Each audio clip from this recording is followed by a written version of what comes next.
งานเทศกาลดอกนิ้วบานครั้งที่23ซึ่งจะจัดขึ้นอย่างเป็นทางการในระหว่างวันที่30-31 มกราคม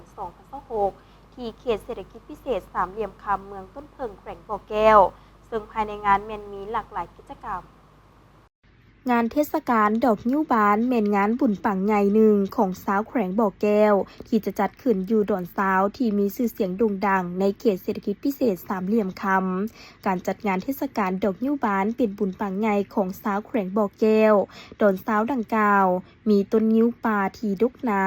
ยั่งย้ายอยู่ในเนื้อที่ประมาณ40เฮกตาร์เมื่อฮอดฤดูหนาวดอกนิ้วก็เริ่มเบ่งบานและแดงทั่วดอนสาวเมืองต้นเพิงได้จัดสรรดอกที่งดงามแห่งนี้ให้กลายเป็นสถานที่ท่องเที่ยวเพื่อดึงดูดเอานักท่องเที่ยวเข้ามาเที่ยวชมให้นับมือนับหลายขึ้นการจัดงานเทศกาลดอกนิ้วบานครั้งที่1แม้นได้เริ่มแต่ปี 2000 เป็นต้นมา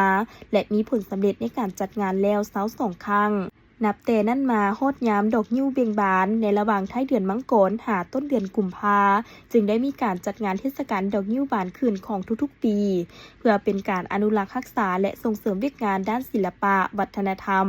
การนุ่งถือแบบแผนวิถีชีวิตก็คือฮิตของประเพณีอันดีงามของประชาชนบรรดาเผ่าภายในแขวงบ่อแก้วให้มีความยืนยงเคียงคู่กับการพัฒนาทางด้านเศรษฐกิจและทั้งเป็นการเชื่อมโยงเข้ากับวัฒนธรรมอารยธรรมอันดีงามของชาติและสากลเพื่อเฮ็ดให้บรรดาแขกและนักท่องเที่ยวได้เที่ยวชมและสัมผัสกับความสวยสดงดงามที่เป็นเอกลักษณ์พิเศษของต้นงิ้วก็คือดอกงิ้วระยะที่กำลังเบ่งบานซึ่งเต็มไปด้วยมนต์เสน่ห์และคุณค่าทางด้านทรัพยากรธรรมชาติอันอุดมสมบูรณ์ชาวลาวเฮาได้มีความเชื่อว่าดอกงิ้วที่เบ่งบานแม่นแสดงถึงความอุดมหั่งมีความองอาจกล้าหาญและความสง่างามเป็นการซุกนิ้วส่งเสริมและพัฒนาเวียกงานการท่องเที่ยวทางธรรมชาติประวัติศาสตร์วัฒนธรรมฮิตของประเพณีวิถีชีวิตของชาวแขวงบ่อแก้วแบบมีส่วนร่วมของชุมชนติดพันกับการส่งเสริมการผลิตการค้าและการบริการให้มีการขยายตัวประกอบส่วนเฮ็ดให้เศรษฐกิจของแขวงและของชาติให้มีบาดก้าวขยายตัวใหม่ทั้งเป็นการสร้างรายรับและแก้ไขชีวิตการเป็นอยู่ของประชาชนบรรดาเผ่าให้นับมือดีขึ้นปัจจุบันทางแขวงบ่อแก้วก็คือเขตเศรษฐกิจพิเศษสามเหลี่ยมคำแม้นได้เอาใจใส่เกี่ยมพร้อมทุกเงื่อนไขในการห่างหากะเกียมจัดงานเทศกาลดอกนิ้วบานครั้งที่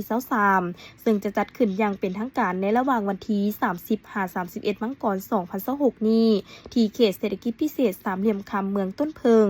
ภายในงานมีกิจกรรมหลากหลายเช่นงานประกวดนางงามนางสาวดอกนิ้วบานการแสดงศิลปะวรรณคดีและกิจกรรมอื่นๆทั้งเป็นการซุกนิ้วส่งเสริมวัฒนธรรมฮิตของประเพณีอันดีงามของชาวลาวก็คือชาวแขวงบ่อแก้วเพื่อเผยแพร่แหล่งท่องเที่ยวอันสวยสดงดงามเป็นที่เอกอ้างทะนงใจให้ชาวโลกได้รับรู้